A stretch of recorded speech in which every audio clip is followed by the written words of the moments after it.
Selamat malam, Pak. Selamat malam, Samia. Selamat malam, Pak. Selamat malam, Pak. Malam, Pak. Baik.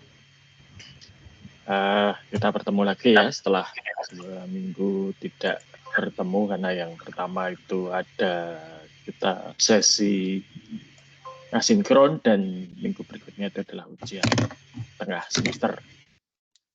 Mohon maaf Bapak Ibu, saya belum selesai ini untuk koreksi tugas dan ujiannya, jadi belum bisa saya sampaikan hasilnya seperti apa ya. Biasanya kalau seperti ini bisa butuh waktu untuk membaca beberapa kali gitu ya, supaya bisa mendapatkan gambaran yang lebih objektif lah gitu ya. Kadang-kadang kan kalau membaca narasi yang panjang itu kan butuh waktu untuk bisa memahami dengan benar, sehingga nanti penilaian bisa lebih objektif. Baik, mungkin kita mulai saja Bapak Ibu, karena ini sudah jam 6:30 sesuai jadwal. Langsung saja, materi kita hari ini itu adalah mengenai keamanan sistem informasi. Saya share screen terlebih dahulu. Apakah sudah terlihat Bapak Ibu sekalian? Sudah, Bapak. Sudah, Pak. Sudah, Pak. Terima kasih. Oke, jadi kita akan bicara keamanan, gitu ya, keamanan sistem informasi. Nah, dalam banyak hal, bahkan di banyak organisasi besar, keamanan itu sering sekali tidak hanya sistem informasi sebenarnya, tapi keamanan secara menyeluruh. Konsep keamanan ini biasanya diasosiasikan dengan ya tenaga pengaman gitu ya, atau teknologi untuk mengamankan. Dalam hal sistem informasi itu biasanya kemudian ya tergantung pada teknologi apa yang digunakan untuk mengupayakan keadaan yang bisa disebut sebagai aman. Nah, namun teknologi saja itu sebetulnya tidak memadai. Ya, sebagian besar masalah keamanan itu berasal dari perilaku orang-orang di dalam sistem tersebut, bukan teknologinya, bukan perangkatnya, gitu ya, bukan aturan dan lain sebagainya, tetapi lebih kepada perilaku. Nah, ini satu contoh aja Bapak Ibu. Ada sebuah bank swasta nasional yang cukup besar, itu tahun lalu itu mengundang saya, gitu ya. Jadi saya diminta untuk memberikan semacam seminar internal, khususnya kepada Dewan Komisaris, direksi, dan ya perwakilan dari manajer-manajer lini, dari semua lini. Nah, permasalahan yang dihadapi oleh perusahaan ini itu bank swasta nasional, saya tidak bisa menyebut namanya karena saya tanda tangan kerahasiaan, itu adalah pada saat puncak COVID, ya, puncak COVID yang Delta itu, yang mungkin Bapak Ibu masih ingat, COVID Delta itu termasuk salah satu masa yang cukup mematikan, ya, cukup banyak korban, cukup banyak yang meninggal. Nah, pada masa memuncaknya COVID yang varian Delta, bank ini itu diserang oleh satu software namanya ransomware. Nanti kita lihat apa itu ransomware. Ya. Dan mereka kemudian berjibaku selama 2 minggu penuh, 14 hari. Ya, angka 14 hari ini penting untuk bisa menanggulangi serangan dan kemudian memulihkan sistem yang terkena serangan itu ke kondisi yang sehat dan normal. Ya. Jadi mereka selama 2 minggu itu mereka divisi IT-nya tidur di kantor. Ya. Dan ya karena pada masa itu COVID, ya, itu akhirnya ya berjatuhan korban. Beberapa orang masuk ke rumah sakit sampai dirawat ke ICU dan beberapa orang juga meninggal. Direktur utamanya pun sempat bukan direktur utama, maaf. Direktur IT-nya itu sempat masuk ke rumah sakit, sempat masuk ICU, dan dia pada waktu itu secara personal mengatakan pada saya di satu sesi terpisah begitu secara pribadi. Ini kalau bukan saya yang direksi, dia mengatakan dengan fasilitas kesehatan yang diterima, mungkin sudah meninggal juga, gitu ya. Nah, yang kemudian saya diminta untuk memberikan kuliah itu adalah begini. Jadi sebetulnya prestasi divisi IT di Bank Swasta Nasional ini cukup bagus, ya. Pertama, tidak pernah terdengar kabar di media massa maupun media sosial bahwa bank ini itu terkena serangan. Ya. Layanan kepada nasabah, apalagi pada zaman COVID Delta itu di mana kita sangat mengandalkan teknologi, apalagi internet banking, itu tidak pernah terganggu layanannya. Beritanya tidak pernah tersebar karena memang diredam habis-habisan, gitu ya. Regulator tidak tahu. Karena laporan ke regulator itu juga masih berjalan dengan normal. Yang tahu ya hanya orang-orang dalam. Itu pertama. Kedua, tadi saya mengatakan mereka mampu mengatasi serangan dan memulihkan semua sistem yang terkena serangan itu dalam waktu 14 hari. Rata-rata internasional, bahkan pada perusahaan-perusahaan besar kelas dunia di Amerika Serikat, rata-ratanya itu adalah 16 hari. Mereka bisa 14 hari. Jadi 2 hari lebih cepat daripada rata-rata internasional.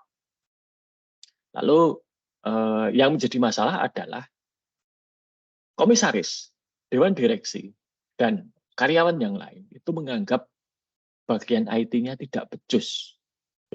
Kenapa? Oh, sudah diberikan perangkat mahal, sudah dibayar mahal, kok ya terserang, gitu kan?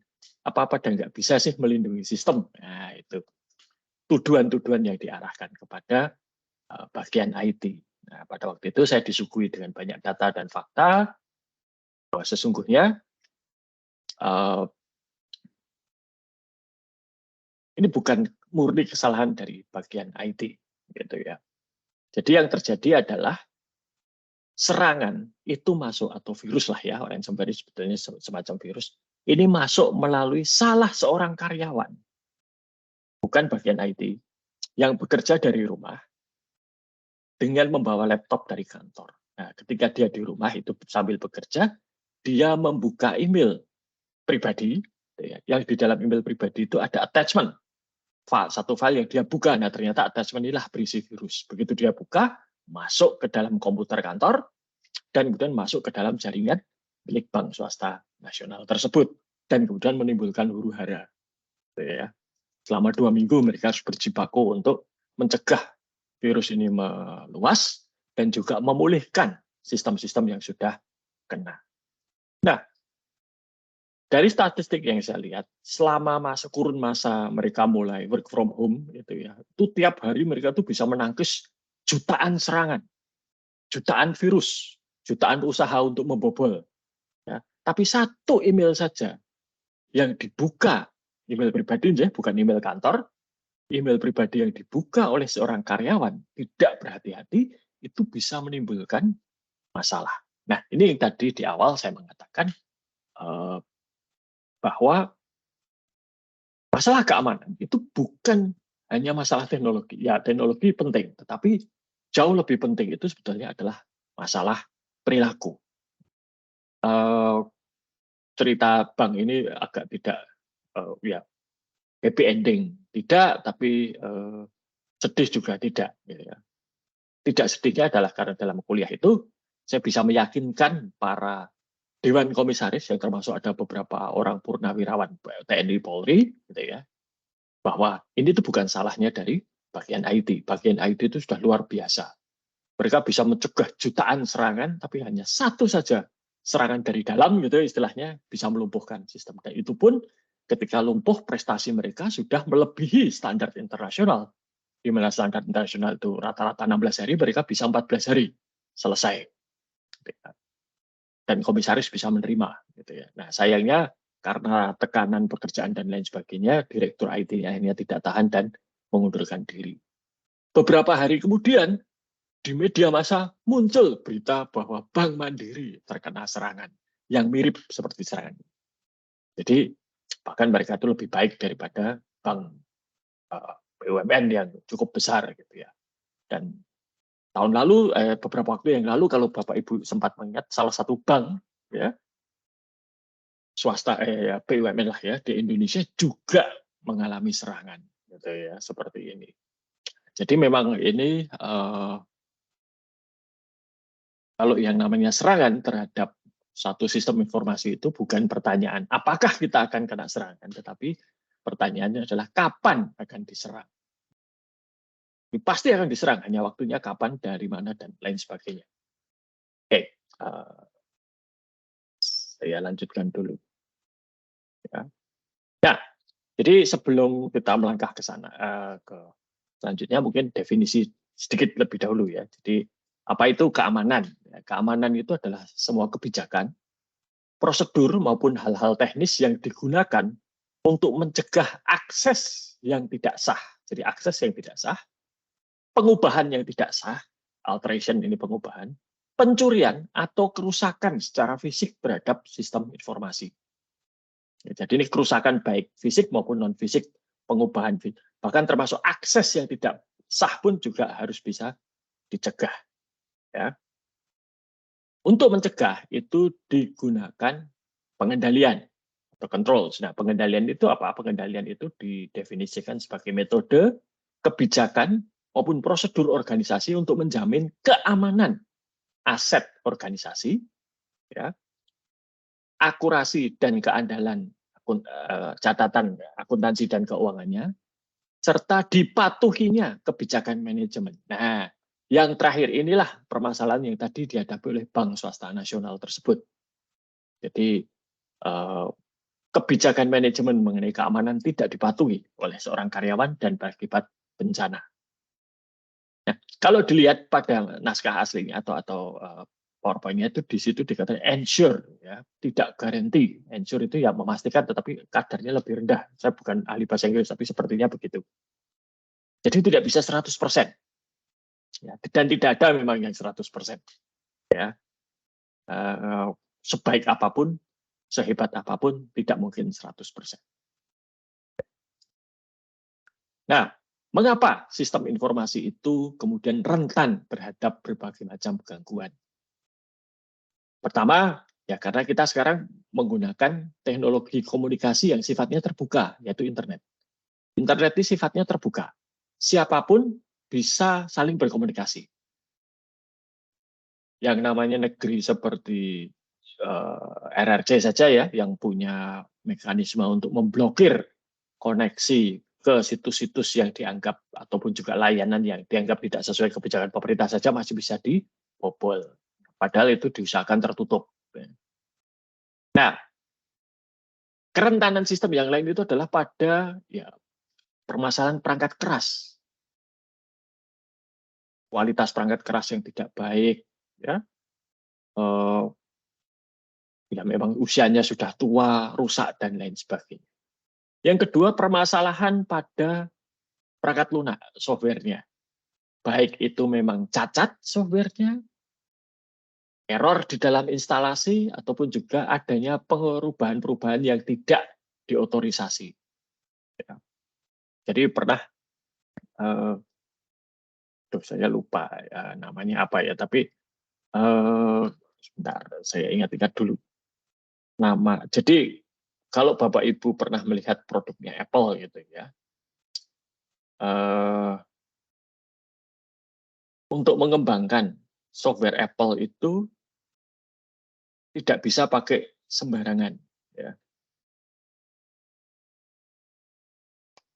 Itu harus pakai software khusus. Ya. Nah, software khusus ini biasanya di-download dari situsnya Apple. Ya. Nah,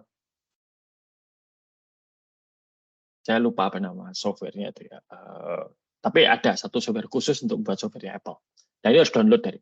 Nah, pada masa awal-awal, Bapak Ibu mungkin pernah melihat ada satu aplikasi yang namanya WeChat.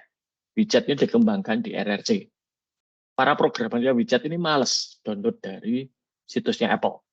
Kemudian ya mereka download dari Bajakata gitu ya. Meskipun ini sebenarnya gratis, tapi karena males untuk download dari website Apple yang lambat, mereka download dari satu tempat di Cina sana. Dan ternyata di dalam softwarenya ini itu sudah ada modifikasi, di mana ada virus yang disusupkan. Dampaknya sempat pada waktu itu aplikasi WeChat yang di iPhone itu tersusupi virus. Dan ketika Apple tahu, mereka kemudian memblokirnya. Tapi ya sudah terlanjur nyebar. Gitu ya. Nah, itu software problems. Kemudian bencana alam. Kena angin ribut, banjir, gunung meletus, ya bisa rusak semua itu. Ya. Lalu sering sekali adanya penggunaan jaringan maupun juga komputer di luar kendali organisasi. Misalnya kalau Bapak Ibu sekalian melihat jaringan mesin ATM. Mesin ATM itu kan banyak yang ditempatkan di lokasi-lokasi di luar kantor bank. Oh, di kampus Atmajaya saja ada. Nah, tentunya ketika itu ditempatkan di luar kantor bank, bank tidak bisa 100% mengawasi. Nah, ya ada mungkin satpam, tapi satpam yang ada di Atmajaya itu tugasnya mengamankan kampus Atmajaya, bukan mengamankan mesin ATM. Jadi kalau misalnya ada perampok yang datang mencongkel ATM, ya satpam tidak akan melawan.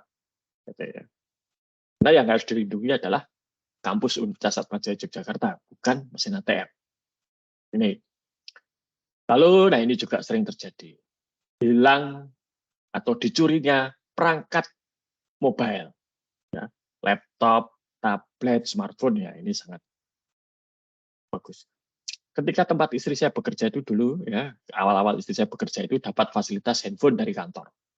Kemudian dirasa itu terlalu mahal untuk operasional, lalu diganti. Boleh bawa perangkat sendiri, tapi di perangkat itu kemudian ditanam satu software khusus. Pernah kejadian handphone istri saya tidak hilang, tapi ketelingsut gitu ya. Jadi istri saya itu keluar kota, handphone ketika berangkat, handphonenya masih di rumah. Nah, istri saya merasa itu hilang, gitu ya. Lalu lapor ke bagian IT, oleh bagian IT software yang ditanamkan itu diaktifkan dan menghapus isi handphone istri saya. Nah, ini kenapa? Ya karena di dalamnya itu ada data maupun juga aplikasi yang bisa mengakses jaringan tempat perusahaan tempat istri saya bekerja. Nah, itu memang perlu diamankan, gitu ya. Mungkin kita belum mencapai level ini di Atmajaya saja belum seperti itu. Tapi di banyak perusahaan besar yang sistemnya itu banyak masuk mengakses ya menggunakan perangkat mobile, ini berbahaya sekali kalau sudah sampai yang hilang ataupun dicuri.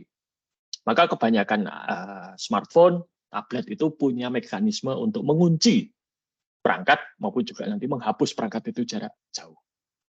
Ya.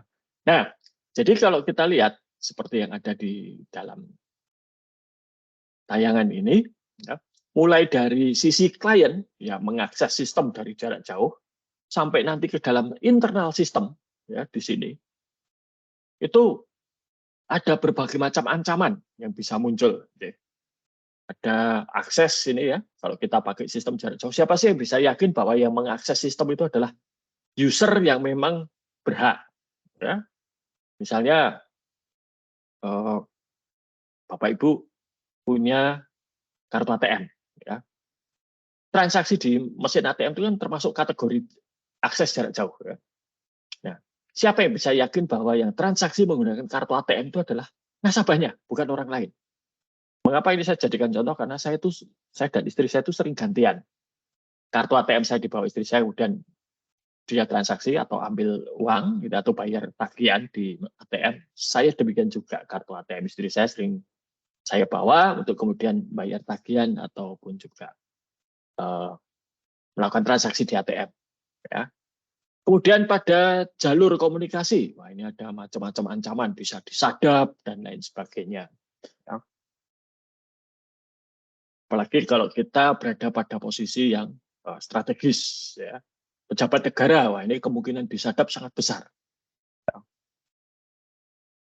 Dulu zaman Pak SBY masih presiden pernah ada berita bahwa handphone para pejabat tinggi negara termasuk handphonenya Pak SBY itu disadap oleh negara asing, gitu ya. Nah ya Pak SBY marah-marah gitu ya. Tapi kemudian saya berpikir, nah kalau perangkat yang kita pakai saja masih impor, buatan orang lain, buatan negara lain, ya jangan berharap itu aman, gitu ya, karena si pembuat bisa menyusupkan apapun ke dalam perangkat yang mereka buat. Itulah mengapa kalau di Amerika Serikat ya, zaman dulu Barack Obama menjadi presiden, Barack Obama itu sebelum menjadi presiden dia pecandu BlackBerry gitu ya katanya. Nah begitu dia jadi presiden, BlackBerry-nya langsung diminta oleh Pas Pampres gitu ya, disita gitu ya, lalu dia dibeli BlackBerry khusus yang nggak bisa ngapa-ngapain gitu ya, hanya bisa untuk nelpon dan kirim SMS. Itu pun dengan berlapis-lapis keamanan. Itu BlackBerry yang sengaja dipesan khusus tuh Presiden Amerika Serikat. Lalu seingat saya Barack Obama itu juga tidak boleh pakai iPhone pada waktu itu. Meskipun iPhone sudah sangat populer di Amerika. Kenapa? Karena iPhone dibuat dirakit di Cina. Ya. Jadi nggak boleh itu pakai. Kalau BlackBerry itu kan dibuat dan dirakit Kanada, ya, tetangga terdekat Amerika Serikat, jadi masih aman. Lalu secara internal ini juga banyak sekali ancaman yang muncul. Tadi ya, misalnya pencurian data ini paling gampang. Ya. Data itu kalau dicuri kan sulit sekali kelihatan. Kalau uang kita dicuri kelihatan, oh kok uangnya berkurang, kemana? Mungkin dicuri. Tapi kalau data itu di-copy kan kita tidak tahu. Tidak kasat mata bahwa data kita sudah di-copy. Tahu-tahu ternyata sudah ditiru orang lain seperti ini. Lalu tadi cerita saya mengenai virus yang masuk di satu bank swasta itu juga berasal dari dalam. Bukan berasal dari luar, tapi berasal dari dalam. Ya. Baik, kita lanjutkan. Nah, internet secara khusus ini juga memiliki banyak kerentanan. Pertama, ya karena internet terbuka untuk siapa saja. Ya. Dan kalau di internet ini ada kasus, masalah gitu ya, ini bisa dampaknya luar biasa besar. Semua bisa kena. Ya. Ini dan ya banyak sekali penyadapan maupun juga penyebaran virus maupun software-software yang bersifat merusak itu berada di internet ya, atau melalui internet. Dan dengan mudah juga rahasia-rahasia dagang itu dicuri. Ya. Beberapa waktu tahun berapa itu saya agak lupa itu Sony Film, jadi perusahaan film Sony itu dihack. Lalu naskah-naskah film yang akan dibuat filmnya, yang akan mulai syuting dan lain sebagainya akan diproduksi itu dicuri dan disebar ke internet. Ya, jadi ini rahasia dari Sony tersebar keluar. Nah, lalu ini yang sering tidak disadari mungkin. Wi-Fi. Wi-Fi itu termasuk salah satu media komunikasi yang tidak aman. Ya, nih kalau Bapak Ibu. Jadi kalau Bapak Ibu itu menggunakan Wi-Fi di tempat umum seperti di mall, hotel, kafe, ya itu harus hati-hati. Kenapa? Karena satu itu mudah disadap. Jadi ini misalnya ini perangkat Bapak Ibu ini memancar Wi-Fi di kafe. Ini datanya itu mengalir dari laptop ke ini routernya atau Wi-Fi access point-nya milik kafe, dari kafe ke sini. Nah, orang lain dengan perangkat yang sama, ya namanya Wi-Fi kan teman-teman, dengan software khusus mereka bisa menyadap apa yang dikirim maupun diterima oleh si user di sini. Dan ini cukup banyak. Kalau Bapak Ibu search di YouTube atau di internet, banyak sekali caranya menyadap Wi-Fi, caranya mencari password Wi-Fi tetangga misalnya, itu banyak sekali. Ya. Maka Wi-Fi di tempat umum ini bukan sesuatu yang aman, gitu ya. Kalau di Atmajaya, lah itu kalau pakai Wi-Fi di Atmajaya itu passwordnya saja 2 kali, gitu ya, cukup aman. Nah, maka kalau di tempat umum menggunakan Wi-Fi publik gitu ya, yang fasilitas umum di kafe, hotel, resto itu, saran saya ya jangan dipakai untuk hal-hal yang sifatnya sensitif.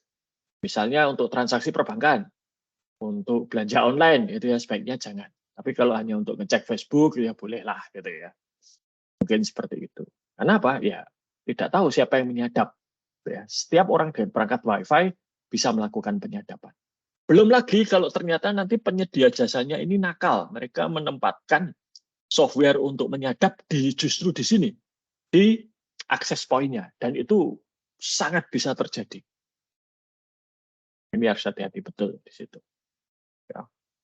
Nah, lalu ya tentunya ada software-software yang memang dirancang untuk merusak. Ya, ada virus, ada worm. Kalau worm di situ tidak merusak, tetapi dia memperbanyak diri sendiri sehingga nanti memori atau bahkan hard disk perangkat kita atau tempat penyimpanan perangkat menjadi penuh, ya, tidak bisa dipakai lagi. Dan ada banyak malware-malware yang lain. Termasuk malware yang sifatnya itu memata-matai. Nah, kalau yang memata-matai ini sebetulnya dalam kasus tertentu itu sering dipakai di banyak perusahaan besar. Ya. Jadi di perusahaan besar itu komputer maupun perangkat milik perusahaan itu sering ditanami spyware. Gunanya apa? Untuk memonitor. Ini perangkat milik perusahaan ini dipakai kerja atau dipakai untuk kepentingan pribadi. Ya sebetulnya mungkin kalau kepentingan pribadi masih sedikit-sedikit, misalnya untuk kirim WA ke rumah atau anggota keluarga mungkin tidak apa-apa. Tapi kalau kemudian dipakai untuk jualan online, nah itu mungkin menjadi masalah. Lalu tadi ransomware. Nah ini ransomware ini agak istimewa. Ini adalah satu jenis virus yang khusus. Ini di masa lalu itu sasaran yang sering sekali diserang itu adalah lembaga ataupun penyedia jasa kesehatan seperti rumah sakit, klinik gitu ya. Jadi ketika dibuka, ketika aktif, ransomware ini akan menyebar dan kemudian mengenkripsi atau mengacak isi hard disk sehingga datanya tidak bisa dibuka. Nanti akan muncul pesan hard disknya sudah diacak gitu ya. Kalau mau datanya balik, bayar. Nah, maka ada ransomware ini karena minta tebusan gitu ya. Supaya data yang sudah diacak tadi bisa dikembalikan. Sekarang ransomware ini juga berkembang. Datanya tidak hanya sekedar diacak, tapi juga dicuri oleh mereka. Sehingga mereka mengancam, kalau nggak bayar tebusan, data saya lepas ke internet. Gitu ya. Nah, kalau seperti saya, gitu ya, atau mungkin kebanyakan dari kita, nggak ada data yang sensitif penting ya nggak apa-apa. Ya. Ya monggo mau dilepas ke publik, gitu ya. Paling ya kalau dilepas ke publik mungkin ya hanya data-data yang sifatnya tidak kritis. Tapi kalau misalnya itu satu perusahaan, wah itu kritis sekali. Belum lagi kalau misalnya itu seperti rumah sakit. Nah ini ya, data rekam medis pasien ini kan sangat rahasia. Ya. Oke. Nah orang yang melakukan itu sering disebut sebagai hacker pelakunya tadi ya. Meskipun sebetulnya kalau dilihat dari sejarah katanya hacker itu awalnya itu adalah orang-orang yang suka ngutak-atik komputer. Hacking itu sebenarnya ngutak-atik sesuatu gitu ya. Nah, ini hacker itu ngutak-atik komputer. Tapi kemudian dengan berjalannya waktu hacker ini mempunyai konotasi negatif. Nah, kemudian para hacker itu pernah usul kepada kamus Oxford ya, Oxford English Dictionary, bahwa hacker itu digunakan untuk orang-orang baik gitu ya, yang suka ngutak-atik komputer. Kalau orang jahat yang melakukan kejahatan komputer sebutannya cracker, tapi ditolak. Ya, sekarang kemudian cara membedakannya adalah hacker hitam dan hacker putih. Gitu ya. Kalau hacker putih itu yang baik, hacker hitam ini yang jahat. Ya. Nah, aktivitas hacker hitam itu apa saja? Mulai dari masuk ke dalam sistem, milik orang lain tanpa izin, merusak sistem, sampai mungkin juga ya vandalisme, mengganti website dengan tulisan-tulisan tertentu dan lain sebagainya. Dan yang lebih parah itu adalah kalau mereka melakukan penyadapan, gitu ya. Mencuri komunikasi-komunikasi atau data-data penting yang sifatnya sensitif dan rahasia. Ya. Nah, hacker ini juga sering melakukan yang disebut sebagai denial of service attack. Denial of service attack ini adalah upaya untuk membanjiri satu sistem dengan jumlah data yang sangat banyak sehingga sistemnya macet. Jadi bayangkan begini. Misalnya jalan raya. Jalan raya itu kapasitasnya 100 mobil. Tapi kemudian tiba-tiba ada 10.000 mobil, 100 kali lipat, ya pasti macet. Nah, kurang lebih denial of service attack itu seperti itu. Satu sistem komputer kan punya batas, dia bisa diserang atau bisa melayani atau menangani berapa banyak data. Nah, kalau jumlah data yang harus dia tangani dibanjiri dengan jumlah data yang berlipat-lipat ganda lebih besar, wah ya pasti kewalahan, gitu ya. Nah, ini denial of service attack terbesar itu bisa mencapai levelnya itu beberapa tera per detik. Nah, jadi bisa dibayangkan misalnya, saya agak lupa berapa, saya cari informasinya ya,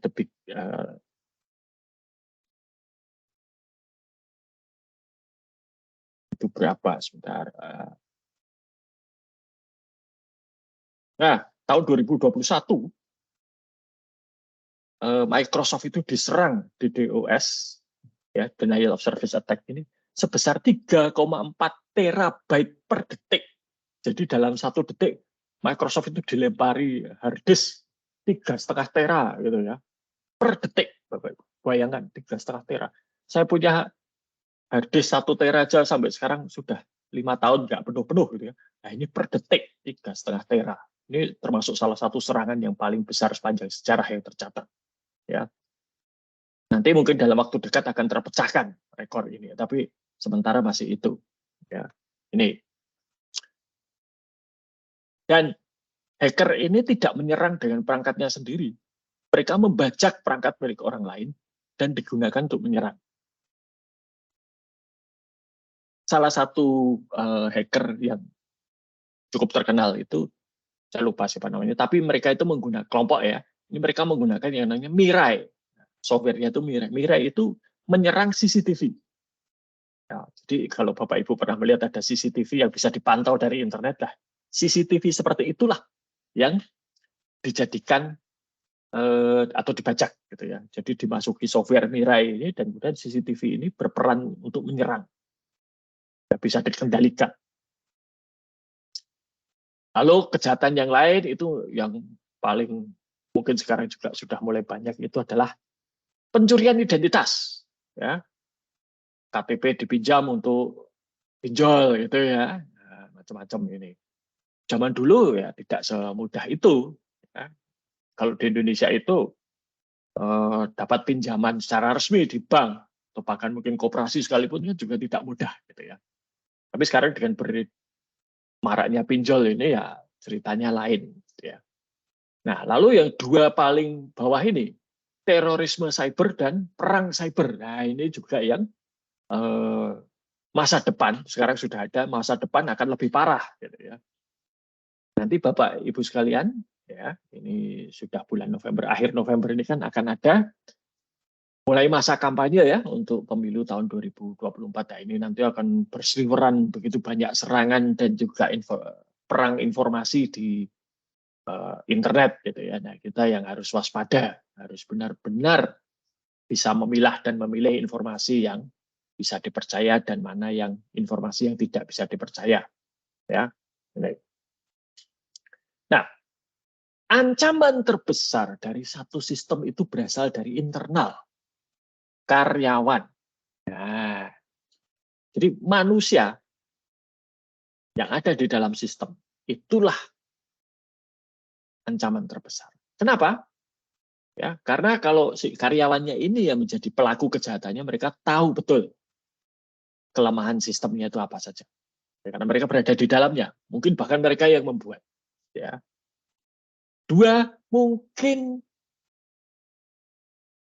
tidak mematuhi prosedur yang berlaku terkait keamanan. Contoh ya, ini nanti monggo dijawab sendiri. Gitu ya.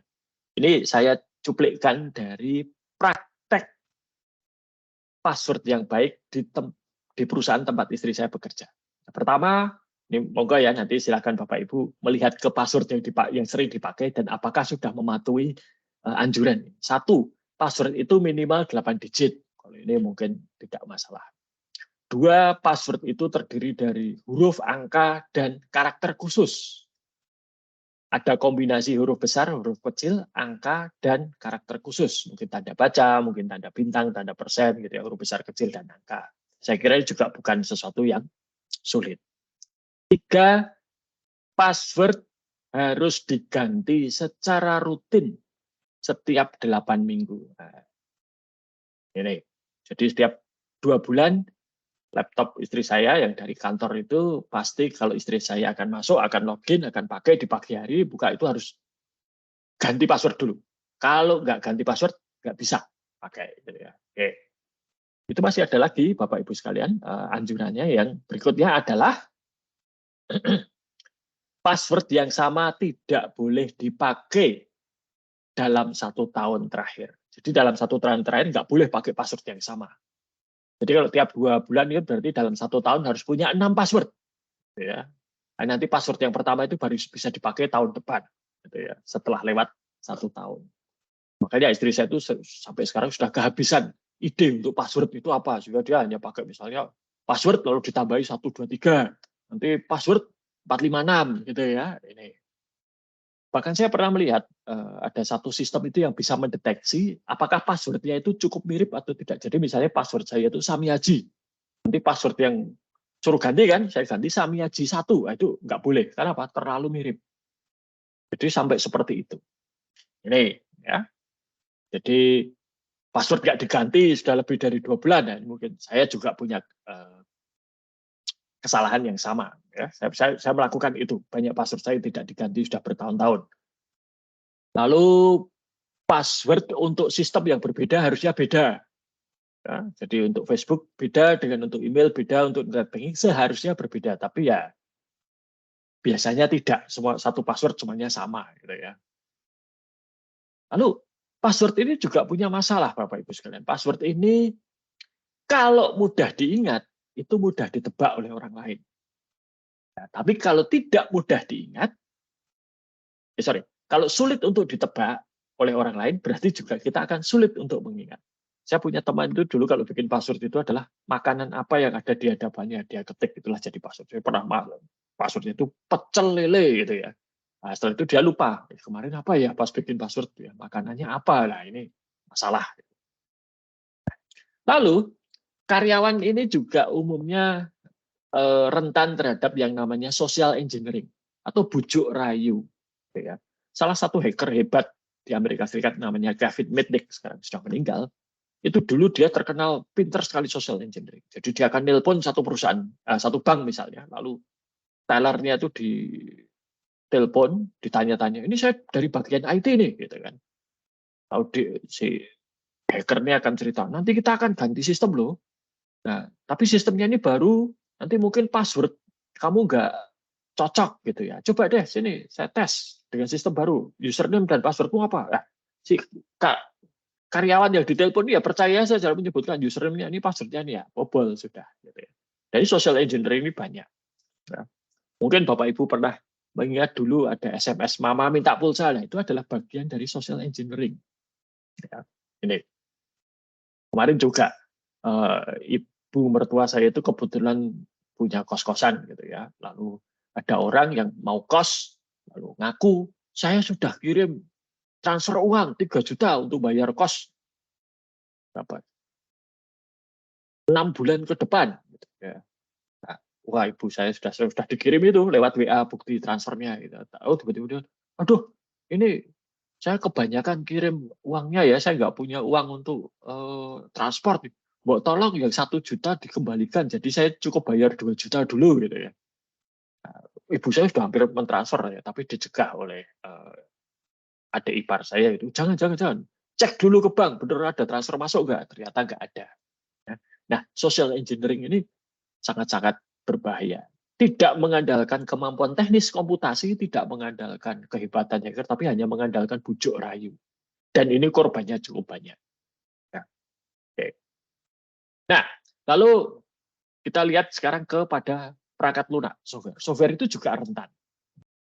Kalau Bapak Ibu pernah mirsani atau melihat proses membangun rumah, ya, sebaik apapun desain dan sebaik apapun tukang menggarapnya itu, rumah itu kan pasti ada kekurangannya ya. Ada mungkin yang ada celahnya, ada gentengnya yang tidak rapat dan lain sebagainya. Ibaratnya software itu juga seperti itu. Ya. Ada cacatnya. Kenapa? Ya kalau 100% sempurna itu nggak mungkin. Dalam dunia engineering, dalam dunia teknik itu produk yang sempurna 100% itu tidak mungkin ada. Ya, yang ada adalah ya kompromi. Ya. Seperti kendaraan bermotor itu kan juga tidak mungkin 100% aman ya. Tapi selama dipatuhi saran penggunaannya ya masih relatif aman. Nah, dan sering sekali cacat pada software ini tidak diketahui pada saat diluncurkan. Ya, nanti diketahui setelah digunakan oleh orang banyak, lalu kok ternyata ada ini, gitu ya. Nah, lalu cacat ini kemudian ditambal ya, dengan namanya update. Jadi kalau Bapak Ibu punya software ya ini sering-sering diupdate ya. Kalau produk Microsoft itu biasanya setiap hari Rabu, minggu kedua setiap bulan itu ada update. Itu biasanya akan menambal celah-celah keamanan yang ada. Nah, lalu mengapa perusahaan harus investasi pada keamanan sistem? Gitu ya. Pertama, kembali kepada tadi contoh saya di awal mengenai bank swasta nasional. Nama bank ini tidak pernah muncul di media massa, sedikit pun. Ya. Padahal banyak bank-bank lain di Indonesia yang kena serangan yang sama. Tapi bank yang ini itu enggak. Kenapa? Ya karena ini nama baik. Ya, kalau Bapak Ibu kemudian mendengar ada satu bank tempat Bapak Ibu menyimpan dana atau yang sekarang menjadi bank utama Bapak Ibu untuk transaksi, tiba-tiba terdengar kabar, wah sering dibobol hacker gitu ya. Apakah masih akan percaya pada bank tersebut? Tentunya tidak. Ya, ini maka reputasi.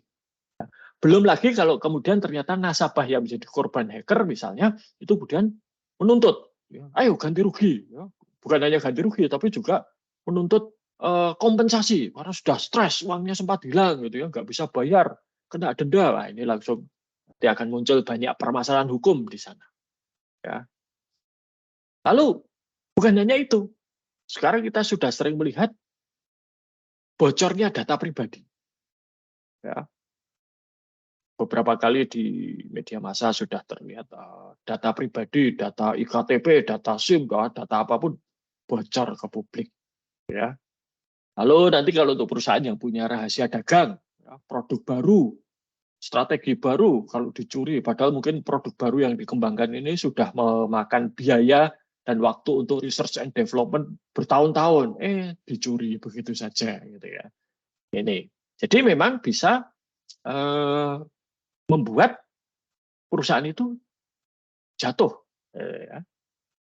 Dan nantinya kalau kemudian terjadi kerugian, pihak yang dirugikan bisa melakukan tuntutan perdata ya, karena merasa dirugikan.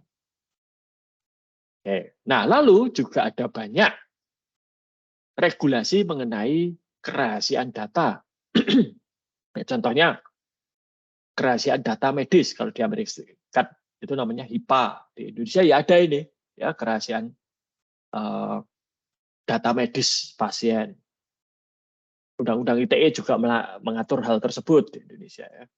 Nih, saya dulu punya pengalaman ketika saya sekolah dengan kerahasiaan data rekam medis ini. Jadi pada waktu itu anak saya masih umur belum ada 1 tahun, ya sakit panas berhari-hari. Lalu ya sudah, saya nelpon ke klinik di kampus ya, karena klinik di kampus itu cukup pakai kartu mahasiswa, nggak perlu bayar gitu ya. Janjian tapi harus janjian. Pagi jam 8, jam setengah 10 itu saya dan istri saya memeriksa anak saya. Tapi saya kemudian ingat bahwa itu jam setengah 9 ada janjian dengan pembimbing saya akan bimbingan gitu kan. Ya udah nanti tak bimbingan dulu, kalau sudah selesai segera nyusul, saya mengatakan begitu. Dan ternyata bimbingannya agak panjang ya, biasa saya dikuliahi banyak, revisinya banyak, sehingga setengah 10 itu belum selesai, baru selesai jam 10:04. Saya langsung lari karena jaraknya agak jauh ya dari gedung saya ke klinik milik universitas. Sampai di klinik saya nggak menemukan anak dan istri saya gitu kan. Petugas kliniknya juga sudah hafal pada saya karena saya dan istri saya sering ke situ membawa anak untuk diperiksa rutin gitu ya.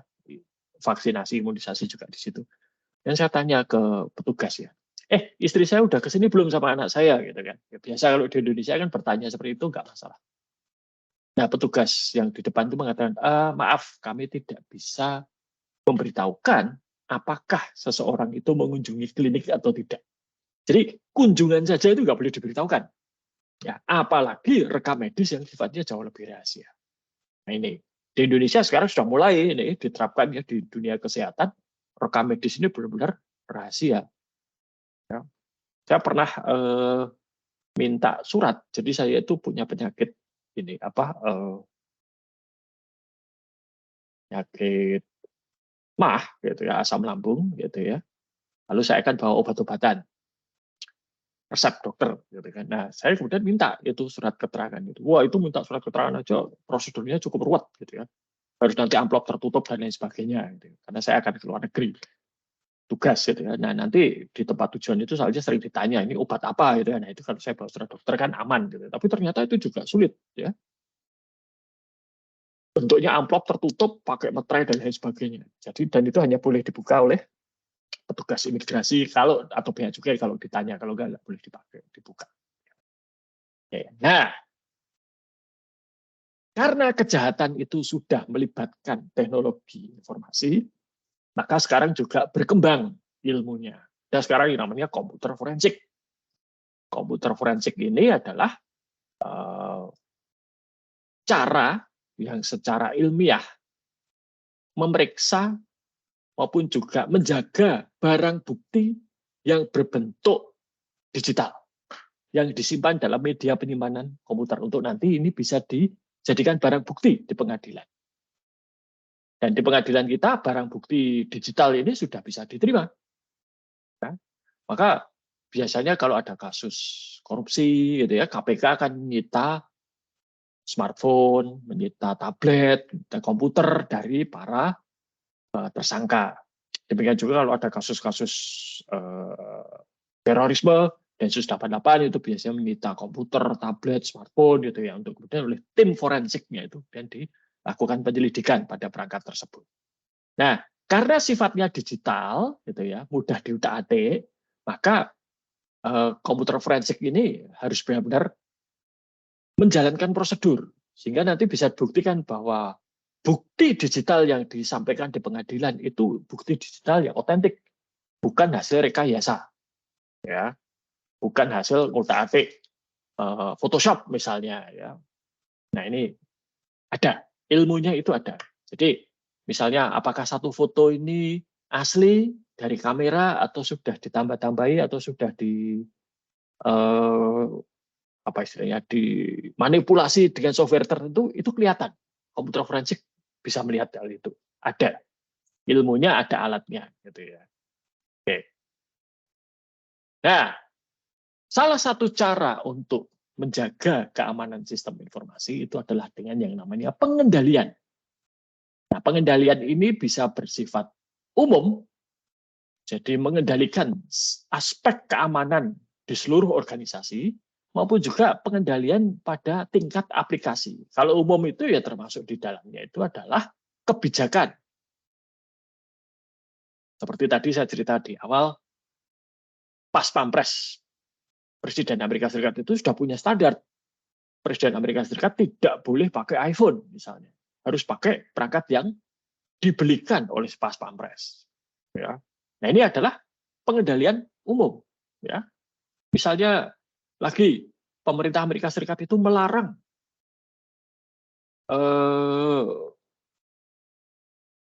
institusi ataupun juga pegawai federal pemerintah pusat menggunakan produk dari Huawei misalnya. Ya berarti nggak boleh ada yang pakai handphone Huawei, nggak boleh ada yang pakai laptop Huawei, nggak boleh ada yang pakai jam tangan Huawei. Ya, karena apa? Itulah pengendalian umum. Karena pemerintah Amerika Serikat mencurigai Huawei ini merupakan perusahaan yang dipakai oleh pemerintah Cina untuk memata-matai. Ya. TikTok nggak boleh dipakai di kalangan pemerintah federal Amerika Serikat. Ini juga pengendalian umum. Ya. Sama di Cina juga pemerintahnya melarang rakyatnya atau melarang pegawai negerinya maupun juga institusi pemerintah untuk menggunakan produk Amerika Serikat. Dari Dell itu nggak boleh. Ya, ini rame. Nah, kalau pengendalian aplikasi itu ada pada masing-masing softwarenya. Misalnya di beberapa aplikasi internet banking itu untuk login harus pakai sidik jari. Ya. Yang lain mungkin selain pakai password nanti dikirimi SMS, OTP gitu ya harus dimasukkan. Ini pengendalian aplikasi ini bisa berbeda-beda. Ya. Dan sangat unik pada aplikasi tersebut. Sedangkan kalau pengendalian umum itu ya secara organisasi, ya kebijakan secara menyeluruh. Ya. Nah, lalu kalau dari awal tadi saya sudah cerita banyak mengenai hal negatif, gitu ya. Apakah semua itu harus ditangani? Apakah semua itu harus ditanggulangi? Ya. Secara bisnis jawabannya tidak. Kenapa? Tidak mungkin 100% ancaman yang kita hadapi itu harus ditangani atau ditanggulangi ataupun juga bahkan diantisipasi. Harus dilakukan yang namanya manajemen risiko. Apa manajemen risiko? Nah, manajemen risiko itu diawali dengan penilaian risiko. Kita harus melihat dulu. Risiko yang dihadapi organisasi itu apa saja? Sebagai contoh, kalau di Yogyakarta, ya, risiko kebakaran hutan itu kecil, hampir tidak ada hutan, ya. Ada juga tidak terlalu luas, gitu ya. Risiko terjadinya gempa besar karena sudah pernah gempa. Risiko gunung meletus juga cukup besar, gitu ya. Ini itu ancaman pribadi. Jadi seberapa mungkin satu ancaman itu terjadi, ya. Lalu kemungkinan terjadinya selama 1 tahun itu berapa persen? Kalau gempa bumi, ya nggak tahu juga, ya. Gunung meletus, ya bisa diperkirakan sebetulnya berdasarkan masa lalu. Oke, contoh yang lain misalnya banjir misalnya. Seberapa sering banjir? Di Yogyakarta jarang terjadi banjir besar, ya, sehingga kemungkinannya kecil. Ya. Lalu jika terjadi banjir, berapa potensi kerugiannya? Ini. Dan kemudian bisa dihitung dalam 1 tahun berapa kerugian. Nah, jadi kerugian akibat ancaman tertentu ini bisa dikalkulasi. Berapa rupiah? Lalu kita lihat, untuk mengatasi ancaman ini, itu butuh berapa rupiah? Nah, kalau kerugian itu lebih kecil daripada upaya menanggulangi, ya nggak usah ditanggulangi, pasrah saja. Gitu ya. Tapi kalau kerugian lebih besar daripada biaya penanggulangan, ya berarti layak untuk ditanggulangi. Seperti ini. Ya. Jadi misalnya, wah kita harus mengantisipasi ancaman terjadinya tsunami. Gitu. Kalau di tengah kota Yogyakarta, ancaman tsunami itu kecil sekali. Ya. Sehingga ya nggak perlu dibuat misalnya mitigasi tsunami. Tapi kalau di pantai, nah tsunami itu nyata, gitu ya. Sehingga kalau Bapak Ibu ke pantai di daerah selatan di Jogja bagian selatan itu banyak sekali rambu-rambu mengenai tsunami. Tapi kalau di tengah kota Jogja jarang, ya, karena risikonya lebih kecil. Ya. Oke, nah ini contoh ya. Misalnya apa? Oh, mati listrik. Ya. Berapa besar kemungkinan terjadi? 30%. Kira-kira kerugiannya berapa kalau mati listrik? Wah, antara 5.000 sampai 200.000 ya sudah ambil saja misalnya 102.500 ya nilai tengah. Berarti kerugian per tahunnya berapa? 30% kalikan 102.500, 30.750. Nah, jadi untuk mencegah kerugian ini harus lebih kecil. Oh, bagaimana caranya untuk mencegah terjadinya kehilangan listrik mati ini? Ya. Oh, beli genset misalnya. Nah, berapa biaya genset itu? $10.000. Oh ya masih masuk. Tapi kalau misalnya, oh berapa biaya genset itu? $40.000. Sudah. Nggak masuk. Karena kerugiannya 30.000 kok. Masuk biaya gensetnya 40.000. Sudah nggak masuk akal. Gitu ya. Oke. Nah, kemudian berdasarkan resiko yang kita hadapi, diciptakanlah yang namanya kebijakan keamanan. Nah, kebijakan keamanan ini mengatur antara lain satu, acceptable use policy. Jadi perangkat teknologi yang dimiliki perusahaan itu boleh digunakan untuk apa saja. Ini use policy ya. Jadi tidak bisa mengatur dengan persis tepat. Ini nggak boleh, itu boleh, ini nggak boleh. Ya. Seperti di Atmajaya ya, itu aturannya adalah atau kebijakannya, sorry ya, bukan aturan. Kebijakannya adalah perangkat teknologi informasi, jadi fasilitas internet dan lain sebagainya digunakan untuk mendukung kegiatan akademik dan administrasi. Jadi untuk mendukung. Nah, main game boleh nggak? Nah, tergantung. Kalau itu dilakukan oleh mahasiswa FBE misalnya, wah mungkin nggak boleh. Tapi kalau itu dilakukan oleh mahasiswa teknik informatika yang sedang belajar untuk membuat game atau menguji coba game, nah boleh ya, karena itu memang pelajarannya, gitu kan.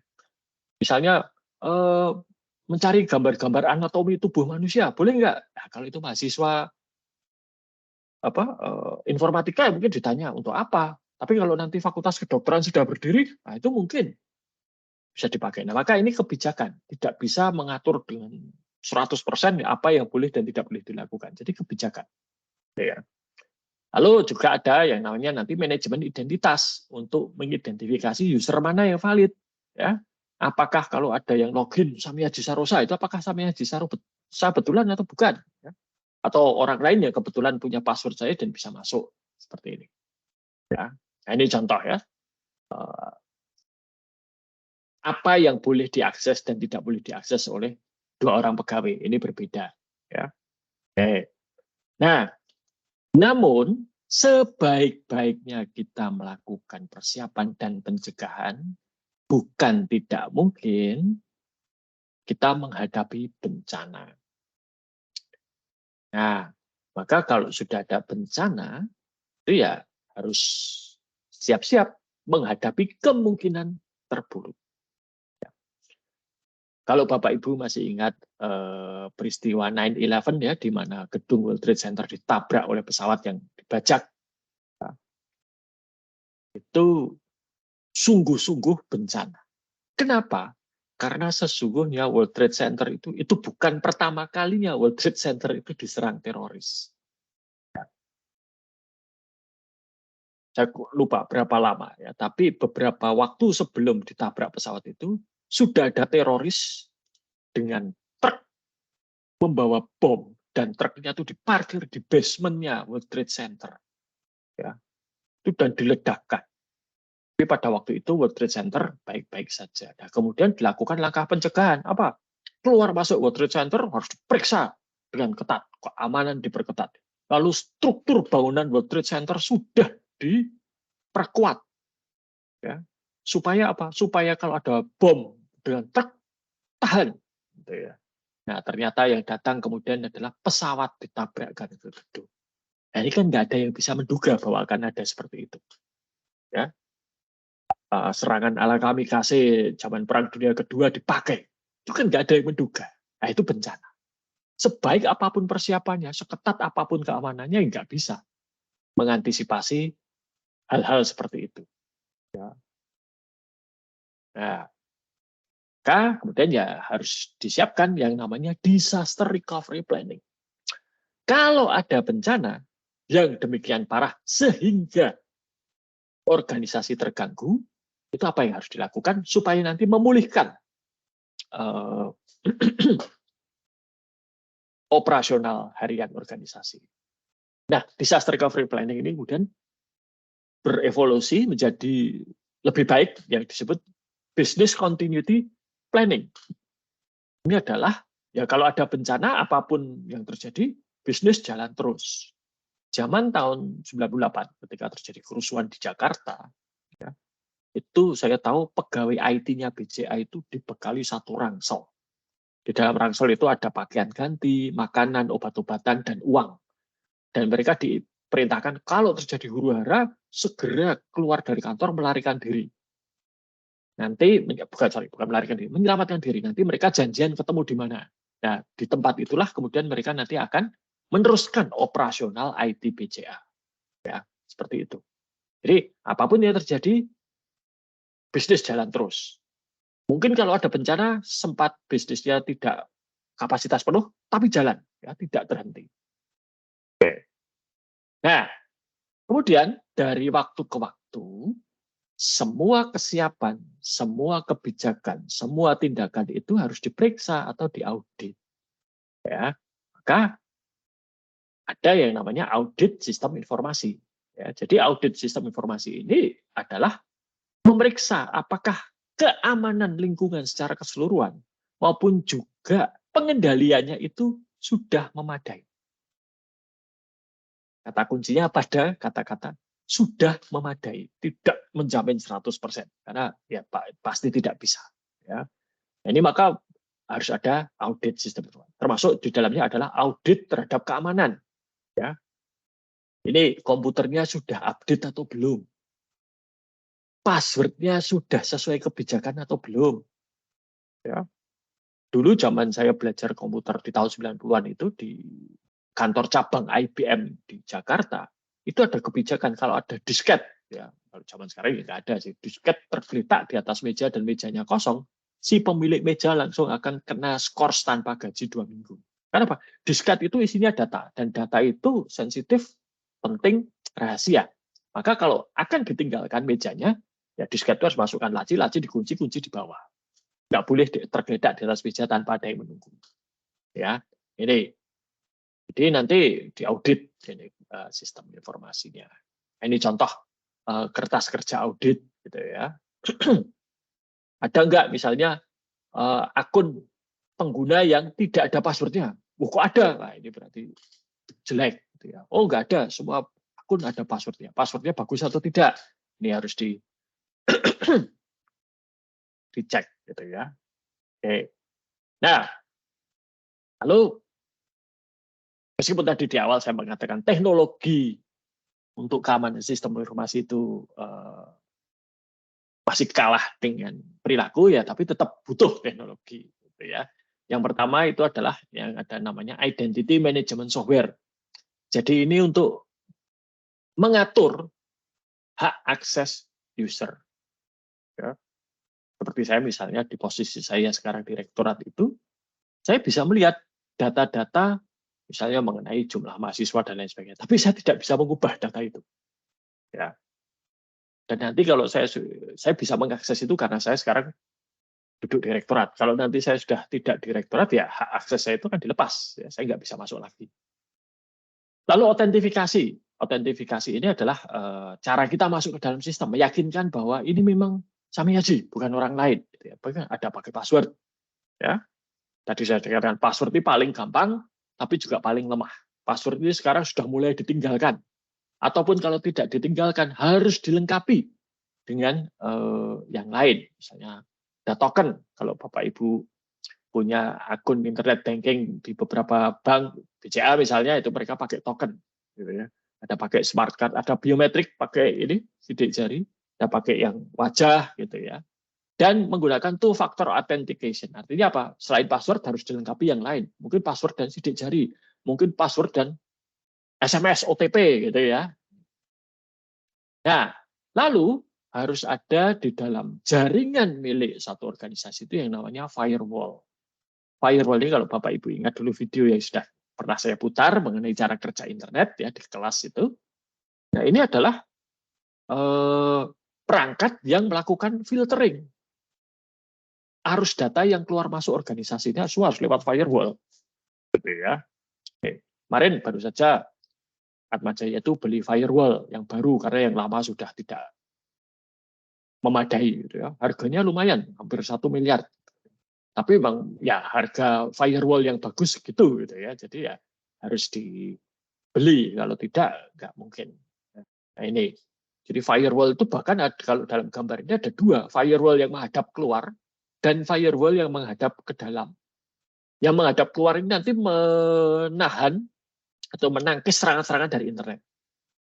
Yang dari dalam ini mencegah data sensitif yang dari dalam sistem ini keluar. Gitu. Ataupun juga mencegah kalau misalnya ini bobol, gitu ya. Dari ini nggak bisa menahan, nah ini ada yang kedua yang menahan. Jadi Seperti itu. Jadi 2 lapis gitu ya, minimal gitu ya. Ini. Lalu juga ada yang namanya intrusion detection system. Kalau ada hacker yang keluar-keluar, wah saya sudah masuk ke sistemnya A, B, C, D, itu biasanya justru hacker yang amatiran. Ya. Hacker yang hebat itu masuk ke dalam sistem dan nggak ada yang tahu. Tahu-tahu nanti datanya bocor. Tahu-tahu nanti datanya beredar di pasar gelap. Ya. Tahu-tahu nanti rahasia dagang diketahui pesaing. Hacker yang hebat. Jadi ya ini mereka diam-diam masuk dan kemudian menunggu. Hacker yang baik itu sabar, mereka bisa masuk ke dalam sistem itu berbulan-bulan dan nggak ketahuan. Sama itu mereka mencuri datanya sedikit-sedikit, ya. Sebab kalau mencuri datanya banyak pasti menimbulkan kecurigaan. Kenapa? Loh, kok tiba-tiba ada data dalam jumlah besar keluar? Wah, ini mesti ada sesuatu. Firewall bisa mendeteksi, tapi kalau dia ngambil datanya sedikit-sedikit gitu ya, aliran data yang normal tidak akan ketahuan. Nah, ini membutuhkan kesabaran dan keahlian yang luar biasa tinggi, gitu ya. Nah, maka harus ada intrusion detection system. Intrusion detection system ini memonitor apakah ada upaya-upaya untuk masuk yang tidak normal. Ya. Nah, tidak normal ini misalnya salah password 3 kali, ya itu langsung dikunci. Ya. Karena apa? Salah password itu kalau tidak segera dikunci, ini bisa merupakan indikasi orang yang tidak berhak mencoba-coba. Ya, apakah langsung dikunci. Ya. Nah, batasnya berapa itu sangat-sangat tergantung dari sistemnya. Gitu ya. Saya tuh punya internet banking, ya, di fasilitator banking di satu bank itu saya pakai, tiba-tiba suatu hari terkunci. Lalu saya diberitahu bahwa ada orang mencoba masuk, tapi tidak tahu passwordnya. Ya. Dia mencoba sampai beberapa kali, lalu hanya karena ditengarai salah password terus dikunci. Ya. Saya harus datang ke bank untuk membuka kunci. Saya lakukan, saya datang ke kantor cabang bank, saya buka, sebulan kemudian kekunci lagi. Habis itu internet bankingnya nggak pernah saya pakai. Ya, karena saya malas datang ke kantor cabang bank. Dan nah ini software yang mungkin Bapak dan Ibu cukup akrab, antivirus. Ya. Ini bagus kalau dipakai untuk melindungi perangkat pribadi kita. Ya. Hanya saja ya antivirus ini bukan obat mujarab. Ya. Satu, tetap perilaku.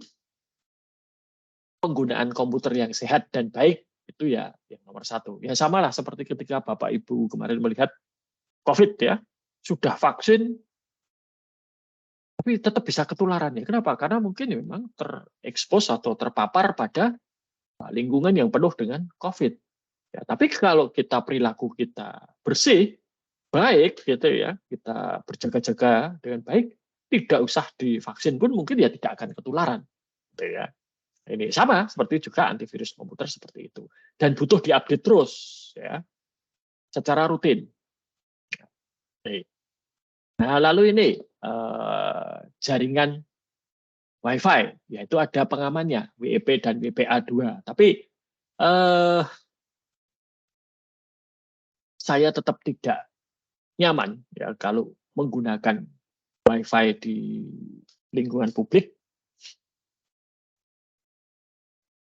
untuk transaksi-transaksi yang sifatnya sensitif, pribadi atau rahasia. Kalau Bapak Ibu akan melakukan transaksi perbankan di tempat umum misalnya, ya mungkin lebih baik pakai koneksi seluler. Ya.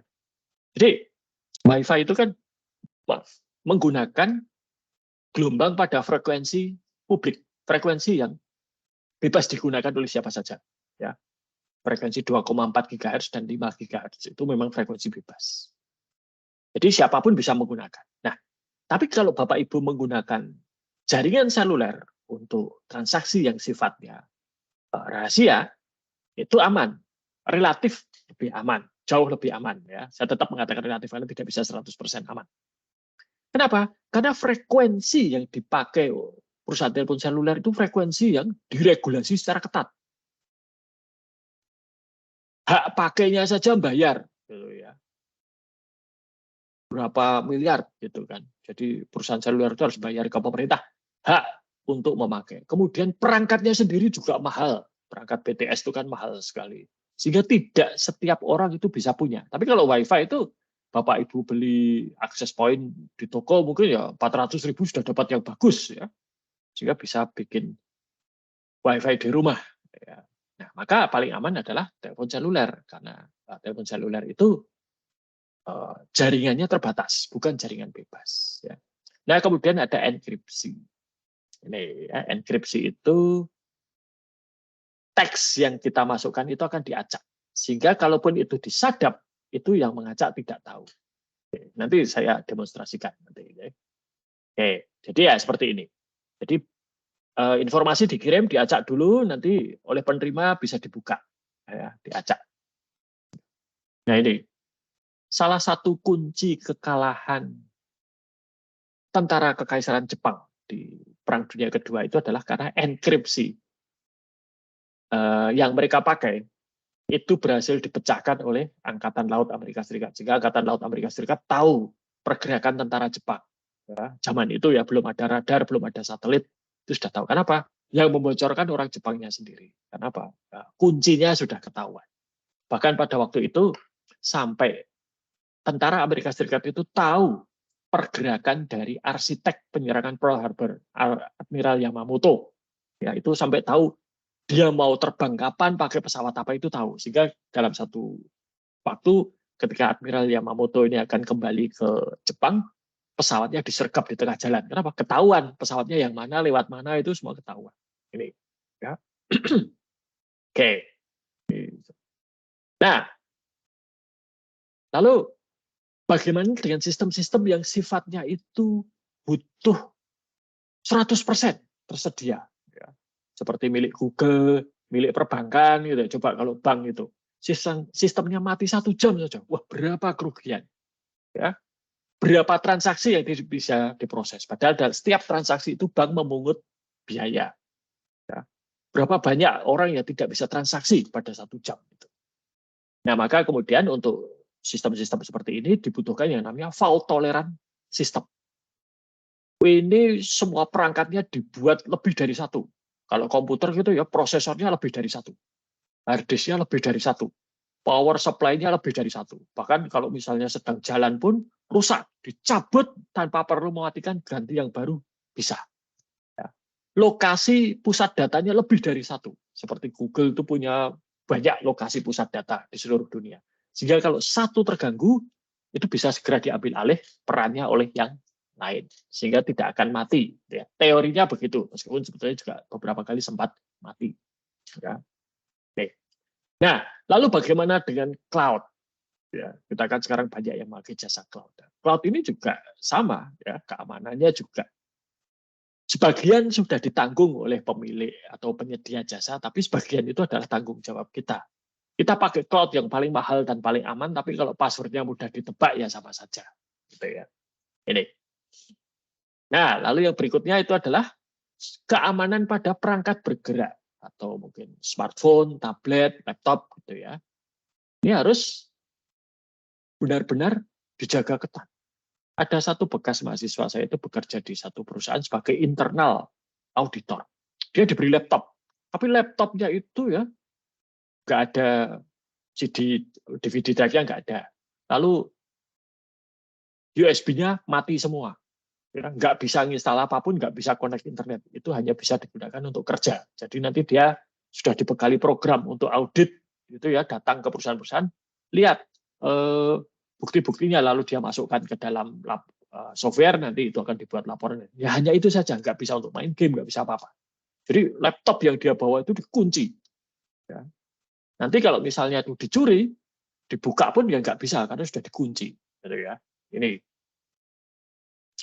Nah, lalu bagaimana dengan kualitas software? Ini juga ya harus dijaga.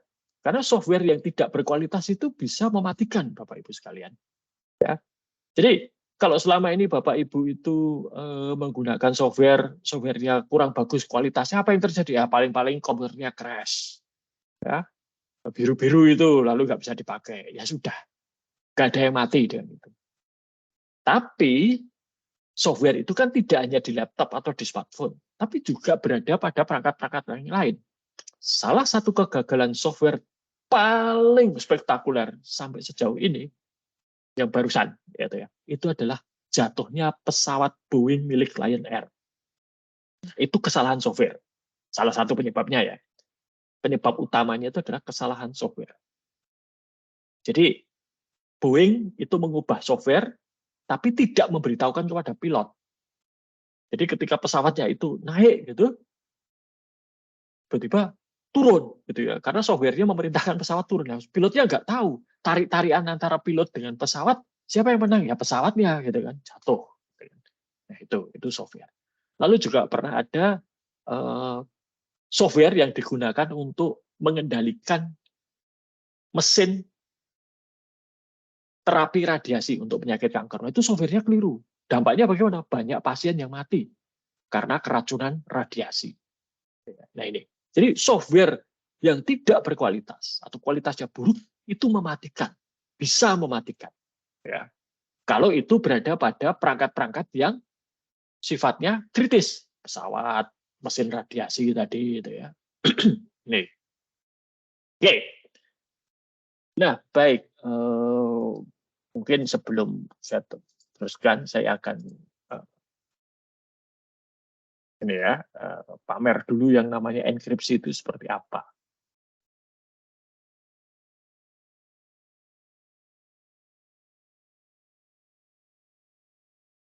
Semoga terlihat ya.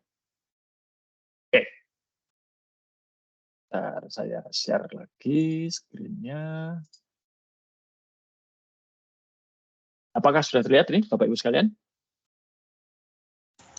Sudah, Pak. Sudah, Pak. Oke.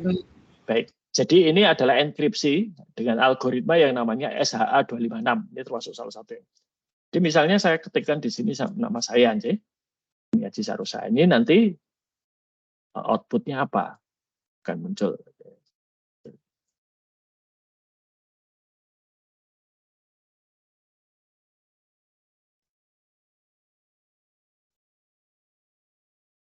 Bentar. Salah apa ya, saya salah pilih sudah. Oh ini. Oke, kita pakai yang ini aja.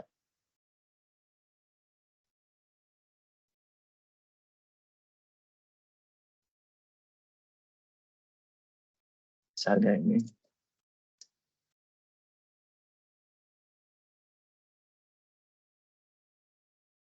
Nah, hasilnya ini. Jadi kata-kata Samya Jisarosa itu kalau dienkripsi hasilnya seperti ini, Bapak Ibu sekalian. Bisa kelihatan ya? Ini. Ini kalau dibaca kan nggak tahu ini apa ya. Nah, dulu pernah ada kasus ketika di awal pandemi itu ada hacker yang mengumumkan katanya dia berhasil mencuri data pengguna Tokopedia. Namun Tokopedia itu ya tidak bodoh gitu ya. Data penggunanya itu sudah dienkripsi. Dan enkripsinya tidak sekedar enkripsi, tapi ada yang namanya diberi garam atau salt. Nah, garam itu apa? Kalau saya dulu, ya, itu biasanya garamnya itu saya tambahi email. Ya, jadi ini data aslinya itu Samya Jisarosa. Ya. Kemudian saya tambahi email. Nah, kalau ini kan seperti ini, di generate nanti hasilnya akan beda. Nah, sudah beda kan tadi depannya 06 ini sekarang sudah 8899 ya. Karena apa? Ketambahan garam ini. Ya, jadi data aslinya itu ini garamnya. Nah, garam ini bisa macam-macam. Kebetulan saya biasanya pakai email, tapi ada teman saya itu yang pakai garamnya kombinasi email, tanggal lahir, dan nomor KTP. Gitu ya. Wah, jadi itu semakin sulit untuk dibuka. Jadi kalau akan membuka ini, itu harus tahu dulu teknologinya apa. Ini kebetulan saya pakai SHA-256. Ya, itu harus tahu dulu. Ya. Setelah itu, dia harus tahu cara untuk kunci untuk membuka ini. Nah, dari setelah itu baru kemudian tahu. Terus dapat ini kan, dia harus bisa memisahkan yang mana data, yang mana garamnya. Ya sama seperti masakan. Kita tahu masakan ini itu ada garamnya. Tapi apakah kita bisa, misalnya apa yang masakan ini? Kuah sup. Nah, kuah sup itu kan kita tahu. Ini ada garamnya, ada daging, ya, ada mungkin minyak, lemak, ada macam-macam. Tapi kita kan tidak bisa memisahkan itu. kita tahu ada rasa, oh ini ada rasa dagingnya, ini ada rasa merica, ini ada rasa asin. Tapi kita tidak bisa memisahkan. Nah, idenya seperti itu. Ya, jadi ini tadi sedikit mengenai yang namanya enkripsi. Dan banyak perangkat yang kita gunakan sekarang itu sudah terenkripsi.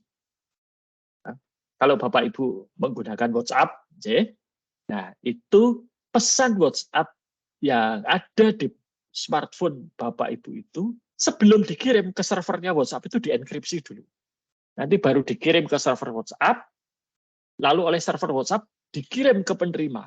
Nah, nanti hanya penerima yang bisa buka. Itulah mengapa sering kalau Bapak Ibu nanti mersani, mungkin di WAG atau di daftar kontak itu, kalau ada orang yang barusan ganti HP, itu diberitahu bahwa dia barusan menginstal WhatsApp. Nah, kenapa informasi ini diberitahukan? Informasi ini diberitahukan supaya kita bisa verifikasi, ini orangnya beneran nggak? Atau jangan-jangan orang lain yang menyamar gitu ya, bisa jadi seperti itu.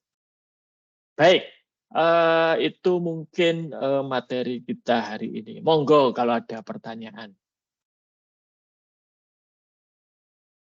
Ya, monggo Pak Idra. Oh, yes. Pak Idra. Baik, terima kasih.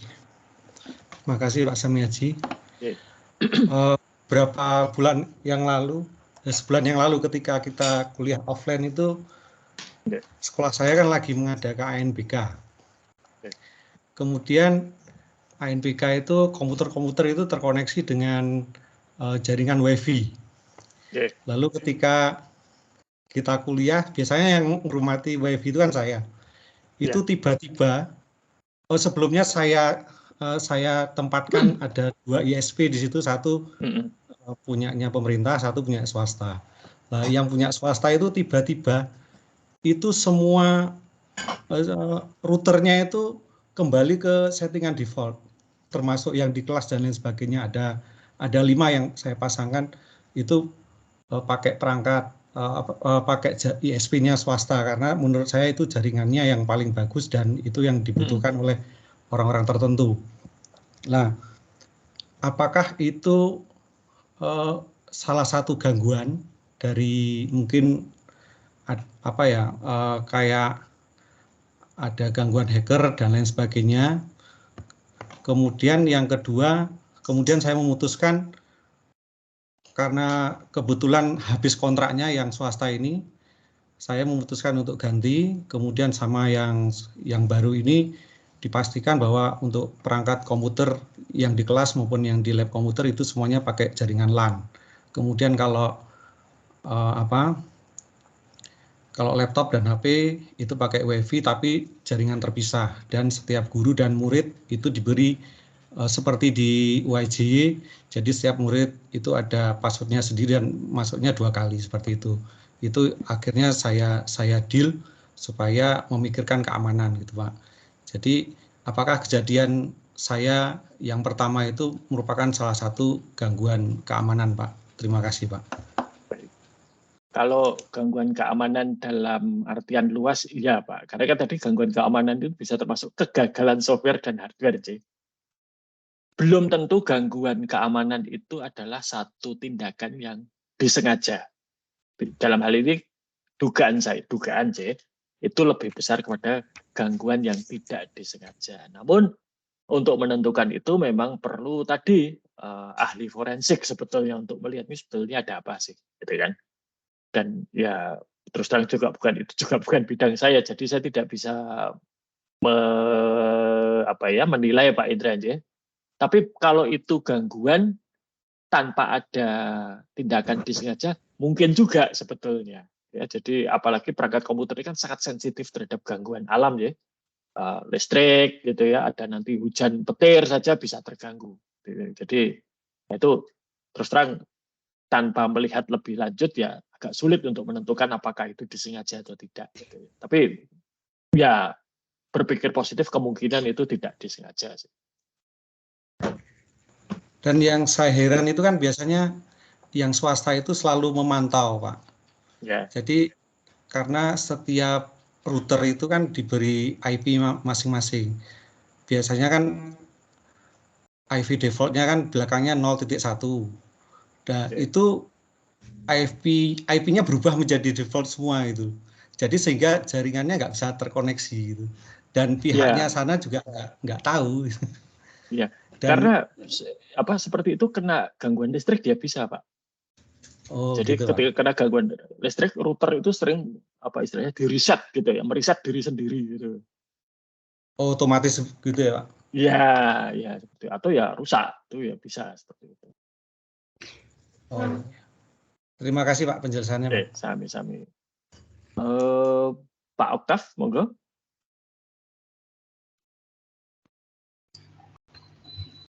Ya baik, terima kasih Pak Samiaji. Selamat malam pada pemaparan mengenai sistem keamanan itu adalah salah satu atau dua ya, artinya bahwa ancaman itu dari internal, baik dari sistem kita sendiri ataupun dari mungkin dari sistem dari informasinya. Jadi tadi disampaikan kami karyawan salah membuka prosedur, mungkin membuka trace atau email di sampah, akhirnya virus masuk itu kita ya. Namun demikian, apakah sistem itu bisa resisten ya? Artinya sistem komputer atau sistem keamanan itu mampu tidak ya resisten terhadap serangan melalui update-update yang terbaru, ataukah harus kita mengisi firewall yang baru, Pak? Jadi pertanyaan saya mengenai kemampuan resisten dari si sistem tersebut sendiri. Baik. Kurang lebih seperti itu, Pak. Ya. Terima kasih. Kalau terhadap ancaman yang sudah diketahui, yang sudah terinventaris, gitu ya istilahnya, bisa, Pak. Tapi kalau terhadap ancaman baru yang tidak diketahui sebelumnya, nah itu susah. Sama seperti tubuh kita itu, apakah kita tahan terhadap misalnya TBC lah, kalau sudah pernah vaksin BCG ya tahan. Apakah kita sekarang tahan terhadap COVID? Kalau misalnya kita sudah pernah vaksinasi lebih dari 2 kali, ya mestinya lebih tahan. Tapi kalau nanti di masa depan ada virus baru misalnya, ya nggak tahu juga, karena tubuh kita belum tahu. Nah, kondisi serangan keamanan ini baik dengan virus ataupun yang lain ini juga seperti itu, Pak. Selalu ada lubang baru yang bisa dieksploitasi oleh orang lain. Nah, masalahnya kita itu sering kalinya kita tidak tahu bahwa ada lubang gitu ya, dan baru ketahuan setelah nanti diserang atau ditemukan oleh orang lain. Jadi ya cepat-cepatan saja nambal gitu. Nah, tapi seperti saya katakan, kadang hacker yang hebat itu menemukan lubang keamanan dan diam saja, ya, lalu dia mengeksploitasi itu. Nah, kalau itu yang terjadi, ya sistem nggak bisa resisten, Pak, karena memang tidak diketahui bahwa itu ternyata ada kelemahan. Tapi kalau itu sudah diketahui misalnya ya virus gitu ya. Kalau virus-virus zaman dulu yang sudah kita punya antivirus yang terbaru diupdate terus, virus-virus zaman dulu ya sudah ada pengaruhnya ya pasti akan bisa dicegah. Tapi kalau yang baru sama sekali lah ini jadi masalah. Dan kecenderungannya adalah banyak orang itu yang secara aktif mencari kelemahan dari sistem-sistem yang ada. Dengan berbagai motivasi. Salah satunya motivasi komersial sih, kalau bisa menemukan celah keamanan sebuah sistem dan lapor kepada produsennya itu biasanya dapat uang. Gitu. Ada programnya seperti itu. Dan ya itu biasa, itu praktek biasa ya. Nah, tapi kalau itu dimanfaatkan oleh orang jahat ya sudah habis gitu, Pak. Ya. Seperti tadi ada hacker putih, hacker ya. Ya, begitulah kira-kira. Oke, baik. Terima kasih Pak Samiaji. Sama-sama. Monggo Bu Anastasia Ismawati.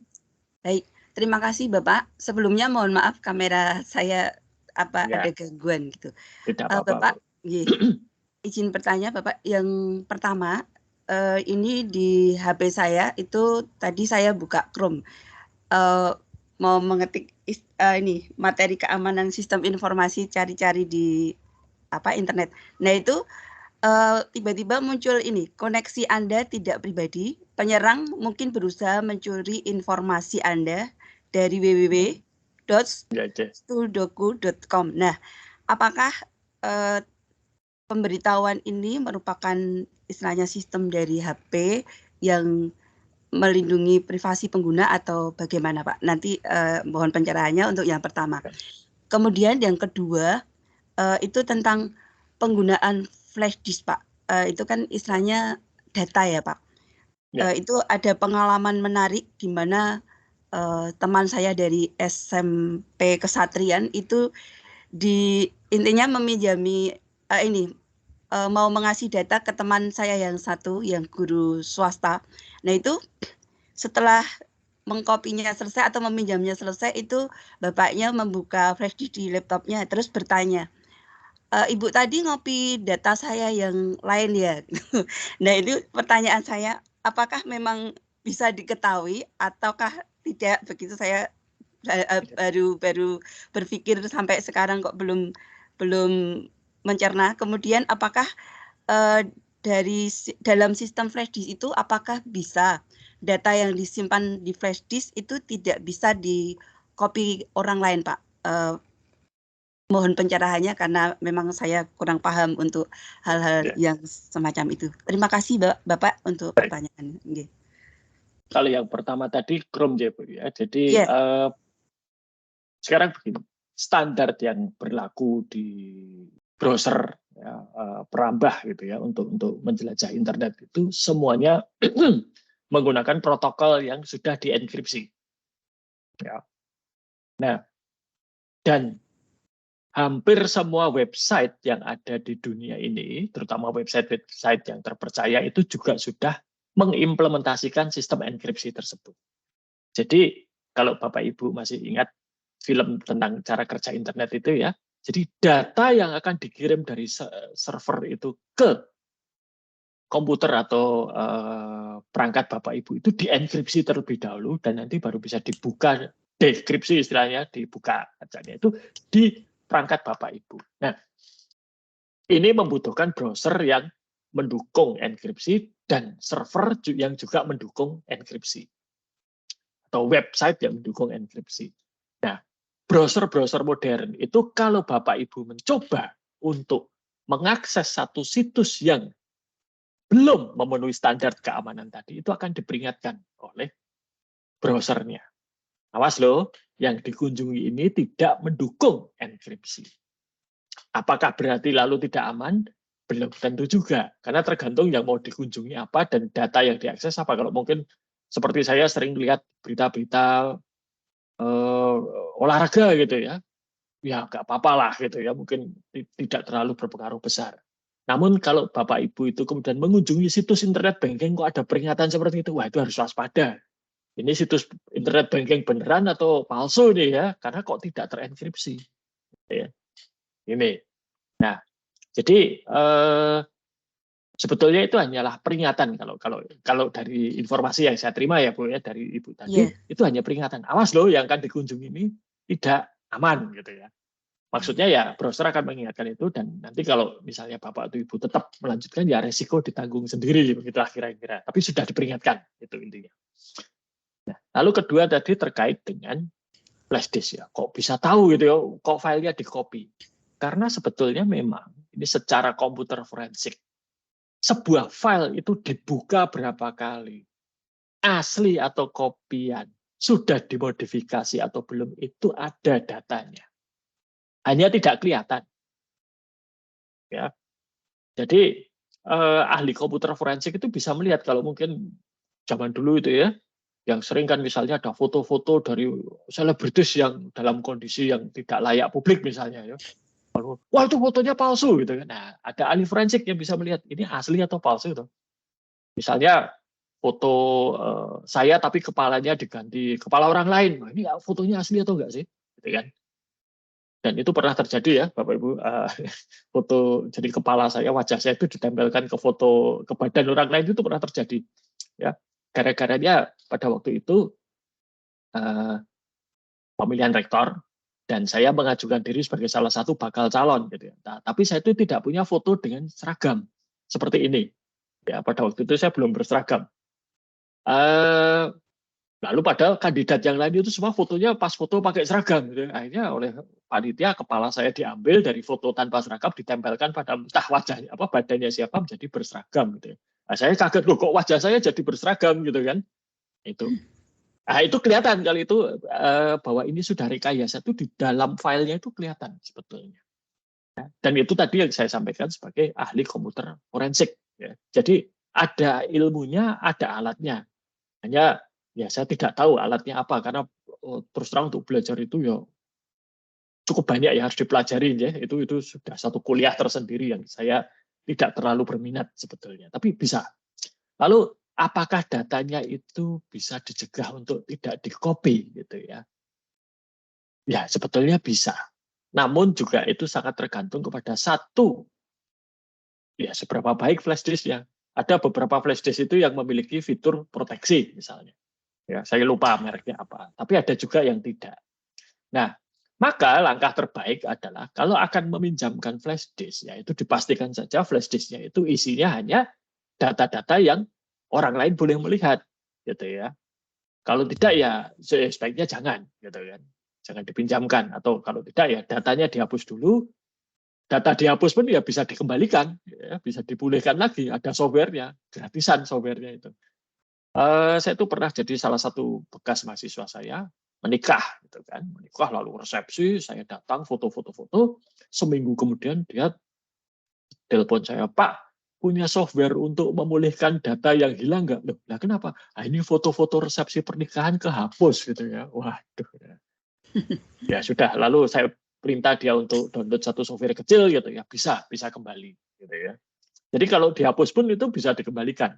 Nah, maka ya paling baik kalau memang akan meminjamkan flash disk itu praktek terbaik adalah ya punya satu flash disk khusus yang dipinjam-pinjamkan gitu ya. Dan jangan pernah diisi dengan data yang sifatnya rahasia atau pribadi.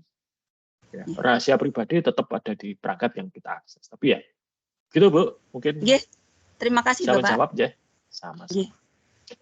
Baik, masih ada lagi mungkin Bapak Ibu? Pak Samiaji, izin bertanya. Moga. Untuk penggunaan time viewer Bapak atau AnyDesk untuk meremote dari jarak jauh, apakah itu berpengaruh dalam kerentanan sistem ya? Karena kami itu kalau pas ada ANBK atau SP di sekolah untuk sinkronisasi data, kadang dapat malam kami pakai remote dari rumah begitu. Apakah itu berpengaruh juga dari kerentanan atau sistem keamanan di komputer sekolah kami? Matur nuwun Bapak. Semua sistem yang terhubung atau bisa diakses dari luar secara fisik itu pasti ada kerentanan. Itu nomor satu, C. Nah, namun ya kalau misalnya pakai tim viewer dan lain sebagainya itu harus nomor satu ya biasanya dipastikan itu adalah software yang kita pasang itu adalah software yang legal. Itu nomor satu dulu. Karena bajakan itu sumber masalah gitu ya. Karena kan kita tidak tahu dari si pembajak itu ditambahi apa saja. Jadi kalau misalnya akan mengunduh atau menggunakan tim viewer, pastikan itu berasal dari sumber yang memang resmi. Ya. Dan kemudian dengan tim viewer ini ya harus benar-benar dipastikan settingnya aman. Artinya nanti misalnya seperti passwordnya segala macam itu harus benar-benar dijaga betul. Supaya jangan ada orang lain yang tidak perlu tahu bisa menjadi tahu. Dan kalau sudah selesai, biasanya kalau saya pakai tim viewer itu kalau sudah selesai saya uninstall di komputer tujuan maupun di komputer saya supaya tidak ada masalah di kemudian hari. Baru nanti kalau dibutuhkan ya kita install lagi, kita pakai, selesai, hapus gitu. Jadi ya seperlunya saja. Ya samalah. Mungkin seperti kalau kita rumah ya Bu ya. Rumah itu pintunya sebaiknya dibuka terus atau dikunci terus. Nah, ini kan suatu pertanyaan yang agak sulit ya. Ya kalau perlu ya kita buka. Ya, tapi kalau sudah tidak perlu ya kita tutup, kita kunci. Seperti itu. Ya kalau rumah ibaratnya tim viewer itu nggak mungkin pintunya dihilangkan kan nggak mungkin gitu ya. Tapi kan dibuka, ditutup, dikunci atau tidak gitu. Semoga bisa menjawab Bu. Jadi walaupun sudah pakai password statis pun tetap begitu ya Pak? Ya karena begini, tim viewer itu kan buatan manusia dan kita tidak tahu apakah ada orang lain yang tahu kelemahannya. ya. Jadi bisa jadi ya kalau ada kelemahan yang tidak diketahui oleh si pembuat tim viewer itu pun sendiri, itu bisa dimanfaatkan. Nah, namun begini Bapak Ibu, ini mungkin karena hari ini topiknya itu agak mengerikan gitu ya, lalu pada was-was gitu kan. Jangan. Hanya gara-gara ada banyak hacker pintar di luar, bukan berarti mereka akan menyerang kita. Kalau kita itu bukan sasaran yang high profile gitu, yang berprofil tinggi, misalnya kita bukan selebritis, kita bukan bank, itu risikonya lebih rendah. Ya. Kalau kita bukan institusi yang memegang data yang sangat rahasia, yang kritis bagi keamanan nasional, risiko kita lebih rendah. Itu satu. Nah, bukan berarti lalu kita bisa seenaknya dalam hal keamanan, tidak. Ya, tetapi ini bisa artinya yang akan menyerang kita itu pilihannya tidak banyak.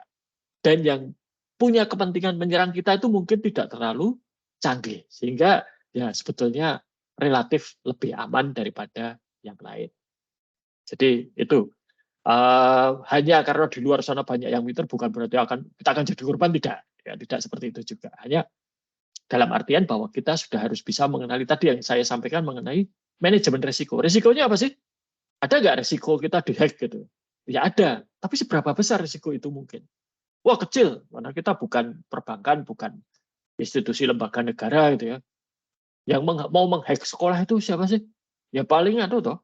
Mungkin murid yang ingin mengubah nilai misalnya seperti itu. Apakah mereka cukup canggih untuk bisa menghack begitu? Mungkin tidak, ya tidak secanggih. Kalaupun ada mungkin ya jumlahnya sangat kecil dan mungkin juga tidak punya niat buruk gitu ya. Jadi risikonya cukup rendah. Gitu Bu Yana Francisca mungkin bisa menenangkan gitu aja. Ya, jadi teman-teman Bapak, terima kasih. Baik Bapak Ibu sekalian, mohon maaf ini kita sudah jam 20:11 ya, jadi waktu kita sudah selesai untuk kuliah ini. Saya kira juga mungkin ini waktu yang tepat untuk kita mengakhiri dan Bapak Ibu juga bisa beristirahat tadi setelah mungkin seharian beraktivitas, apalagi ini hari Senin ya, hari Senin itu kan banyak pekerjaan menumpuk dari minggu yang lalu harus diselesaikan. Saya kira begitu dulu perkuliahan kita pada malam ini. Terima kasih sudah menghadiri perkuliahan. Terima kasih atas diskusi dan pertanyaannya. Saya selalu senang ini di kelas ini karena banyak pertanyaan-pertanyaan yang diskusi-diskusi yang menarik gitu ya. Dan kita berjumpa lagi di minggu depan. Nanti seperti biasa rekaman ini akan saya unggah dan akan saya informasikan kepada Bapak Ibu sekalian. Itu Bapak Ibu, selamat malam, sugeng ngaso dan sampai jumpa minggu depan. Selamat malam. Selamat malam. Terima kasih. Terima kasih. Selamat malam. Sampai